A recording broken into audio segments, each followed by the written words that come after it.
नमस्ते दोस्तों, मैं योग्यासन चैनल में आप लोग को नमस्ते करती हूँ। मैं अच्छी हूँ, आशा करती हूँ आप लोग भी अच्छे होंगे, स्वस्थ होंगे, मस्त होंगे, अपने अपने काम में व्यस्त होंगे। मैं आप लोगों के सामने एक झूमर का गीत गा रही हूँ। पसंद है तो लाइक कीजिएगा, सब्सक्राइब कीजिएगा। पापा शादी ना कैला, बाराबादी कैला, चाचा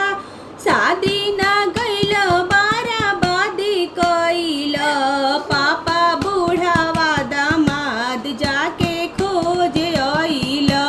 चाचा बूढ़ावा दामाद जाके खोज आइला, पापा आधी आधी रतिया बुढ़वा पानी मांगेला, चाचा आधी आधी रतिया बुढ़वा पानी मांगेला, पापा सखी पूछेली बुढ़वा के लागेला, पापा सखी पूछेली बुढ़वा के लागेला,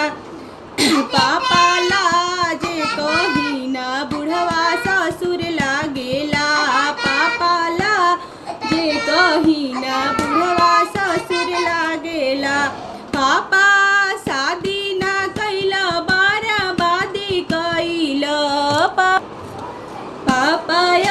80 बरस के दामाद खोजेला, पापा